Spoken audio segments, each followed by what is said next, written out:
Britain is at a critical crossroads in its global trade policy. And this week, Chancellor Rachel Reeves made a clear and confident declaration. Britain's trading relationship with Europe is, in her words, arguably even more important than its one with the United States.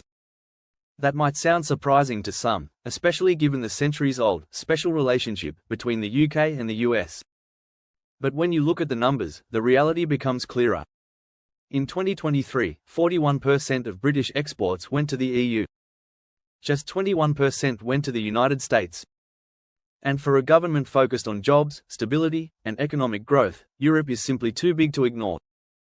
That's why Reeves is calling for a reset, an ambitious plan to rebuild trust and remove barriers between the UK and the EU. She's pushing for a youth travel visa scheme, better access for British musicians and professionals, and even aligning UK agriculture standards more closely with EU regulations, all in an effort to smooth trade and bring the two sides back into sync.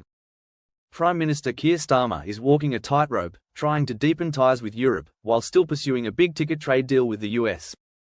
And it's a balancing act that's growing more delicate by the day. Because just weeks ago, President Donald Trump shook up global trade by announcing 10% baseline tariffs on all UK exports, part of what he called Liberation Day for American trade policy. It was a dramatic move, and one that put Britain right in the firing line.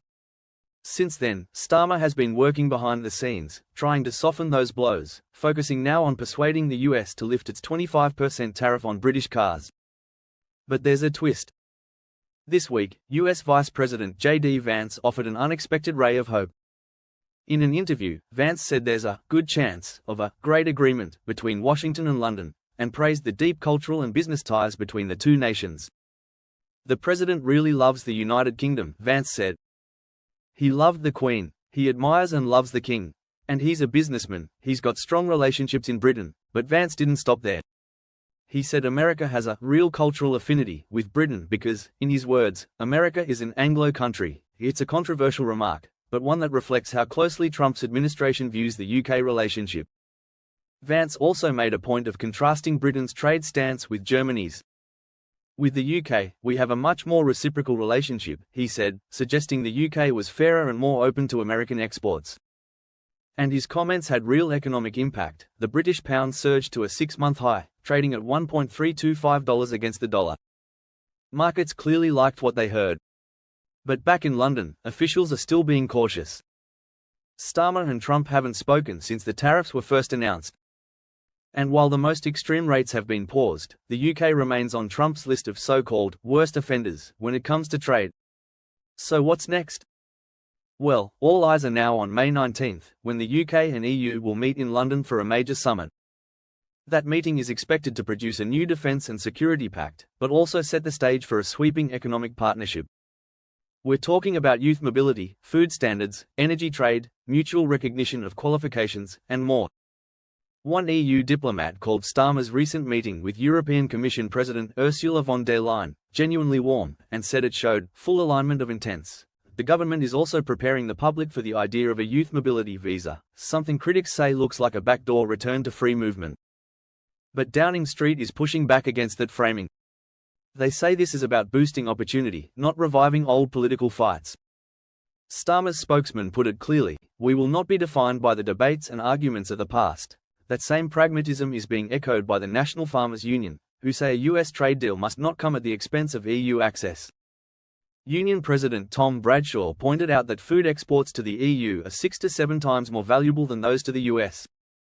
He added that the UK government had reassured farmers it wouldn't compromise on animal welfare or food safety just to please Washington. And here's where things get even more complex. Trump's team, including J.D. Vance, say they want a fairer, more reciprocal relationship with Europe. They view the EU as an ally, but one that needs to be more independent and balanced in its trade practices. So Britain finds itself caught in the middle, trying to rebuild bridges to Brussels while also staying in favour with Washington. And this isn't just about trade. It's about influence, leverage, and defining Britain's place in the world after Brexit. May 19th could be the start of a new chapter, one where Britain ditches rigid ideology in favour of smart diplomacy and hard-headed economics. A chapter where we stop choosing sides, and start building smarter, more flexible partnerships on both sides of the Atlantic. Whether that's with a tariff-slashing Trump White House or a reform-minded European Union, the goal is the same: more opportunity, more growth, and a stronger Britain, ready to compete and thrive on the world stage. So the question isn't Europe or America anymore. It's, how do we work with both, and get the best deal for the British people? Stay tuned, because the next few months could reshape Britain's entire economic future.